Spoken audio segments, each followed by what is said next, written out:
Hello there fellow app enjoyers, and welcome to another video for my ISD class. In this edition, we've presented computer knowledge for 8-year-olds in the form of an app. Our app has a few components to it, but the important one I'll be discussing today is ports and algorithms.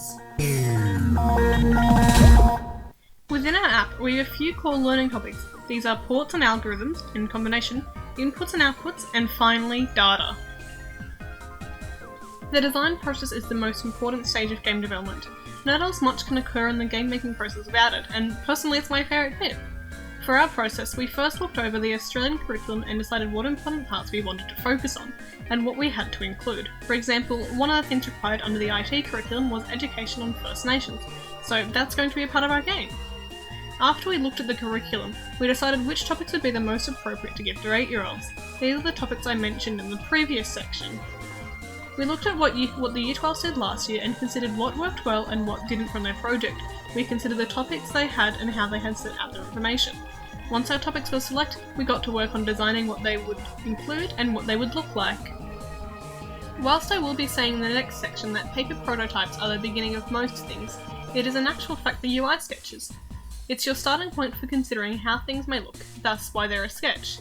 I was only responsible for one of these, which, as you can see, I completed in the best art program, Microsoft Paint, but hey, any was a start, isn't it? This shows us the ports gameplay. Think of it like the Among Us Wires task for how I interpret the game to be played. I am so sorry for that though. In terms of UI sketches, this was the only idea that was created for the ports gameplay. It's entirely possible that it would have been a better option to create more ideas, but we were working on a tight schedule and had multiple game times that needed to be made. Here are other examples of UI sketches that other people in my class did, which include our menus, how game screens would look, and the layout and transitions between screens. Paper prototypes are the beginning of most technological advances in games. They help designers figure out if their dream project is even viable. For ports, we had a few initial paper prototypes which included a 2D and 3D paper version of the game. The 3D one was reminiscent of those toddler block cube toys. We also had the facts version of the ports game, where you'd be presented with different facts about each port and you have to match it up with the actual port. The 2D version was very similar to what I had created, as we were both running on very similar trains of thought when considering what's the best method to present ports, which for both of us was creating the back of a PC. I just made mine in 3D because my brain is on the track of the children's block toy and I really like Papercraft. One of our examples here is for data types, which on our test day ended up being a bit more akin to a carnival game. For this we set up buckets that the kids would throw lollies into so they could sort them. To make the paper prototype for the ports game, I designed some simple designs on Silhouette Studio so that my firstborn child could cut it out for me.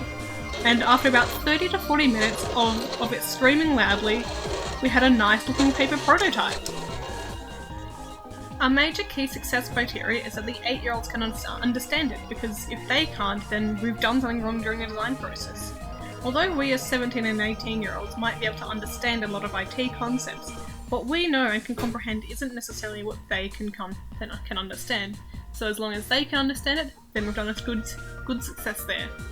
And then on top of that, teachers would also have to agree that it's a useful learning tool for them to give for children. Teachers understand the curriculum a lot better than we do, so it's really good to get feedback from them, particularly those who have worked with this section of the curriculum we're looking at, as they can provide us with solid feedback. A number of small individuals came to our classroom to play our paper prototypes, and we dressed as pirates because of the school musical. I wasn't able to attend this testing session as I was out being in the aforementioned school musical, Pirates of the Penzance. So we had 5 children who played our game and it, quote, worked well in the end, but the magic wasn't that good. Which, thankfully magic isn't a core part of our game. That was just there to entertain the kids of the day.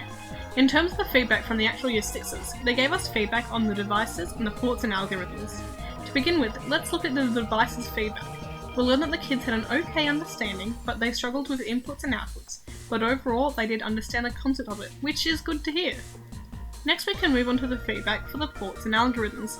Thankfully they found this one a lot easier to understand, and their only feedback was wanting to know what the end of the game is.